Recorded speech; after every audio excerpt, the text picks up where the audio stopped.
Hello everybody, I'm Sean Woolley, Managing Director of Cloud9 Spain. We're a real estate company here based in Marbella, covering the whole of the Costa del Sol. I'm delighted that today I have with me Miguel Manzanares, who is the CEO of Manzanares Lawyers, one of the best and biggest law firms in Marbella. So I thought I'd come to see Miguel today to find out more about the Beckham Law and also about the Digital Nomad Visa. I know we've been talking about other visas that there's been a few little changes to, but Digital Nomad Visa, quite a new thing, isn't it? Tell us about it. Should we be advising clients to look at this as an opportunity to come to Spain? Yes, this is a new opportunity that is coming up actually after the COVID years, because I think actually that many companies were having some of the employees working from home eventually, and this was something that was absolutely general. And the world has been learning forcibly, right, to work from home after the COVID years. And then after that, it has emerged somehow a new avenue to become resident in Spain.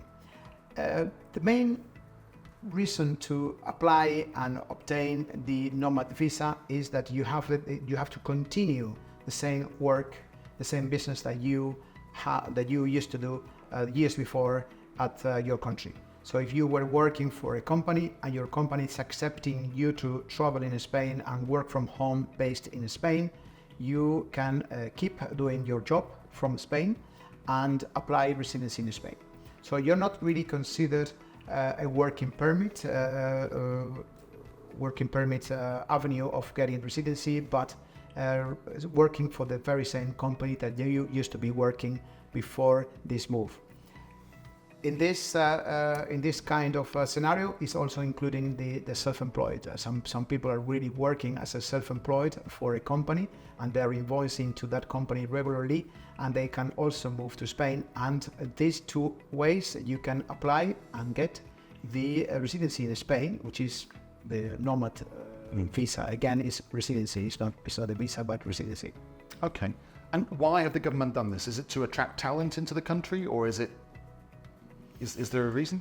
Yeah, well, I want to believe that one of the reasons is when you attract more residents and people that are contributing in Spain for that kind of incomes that they do.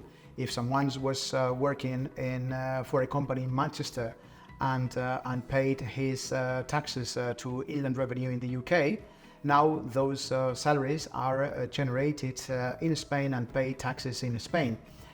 So that's mainly so this is attracting taxpayers and So it is really appealing to that post-COVID generation, isn't it, of people who found themselves working from home, looking out the window at the grey skies every day in Manchester, and thinking, heck, I could do this from Marbella. Exactly. Okay, and why not? Exactly. Yeah. Okay, so that's one option. What about the Beckham Law? Now, the Beckham Have you had clients taking advantage of that? Yes. This is really quite interesting. Sometimes can be even connected to a nomad. So there are some people that are applying and getting the nomad residency. They can apply the Beckham scheme tax law. Basically, it's a taxation system by which you are an employee in Spain, and then you have a taxation of 24% tax rate. Fixed, flat for your first 600,000 euros per year of your incomes. So therefore, after that, of course, it scales up to 47%. But then another important thing is that for the dividends that you are making from other companies that you are a shareholder of, you pay dividends at that very country where the dividends were paid.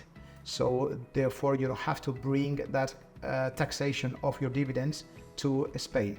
Okay. So you have this Beckham scheme taxation system is a hybrid, because you as an employee, the first 600,000 euros that you get paid is only at 24%. We have in Spain a progressive sliding scale that goes to 40, 48, 40. So therefore, you can scale up very easily to those very, very high tax rates. In this case, you have up to 600,000 at flat tax rate of 24%. After that goes at 47%, but the most important thing is that dividend tax you don't need to pay in the country where everything was paid and in Spain the difference. No, that country is good enough. So some people coming from certain countries, they find themselves that the dividends are very beneficially treated from the tax point of view. They had the dividends and they have a 10%, 8%, 15% dividend tax.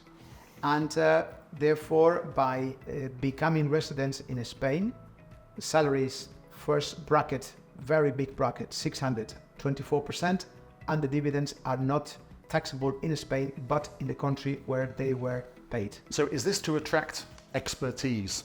Or is it just to make Real Madrid a better football team?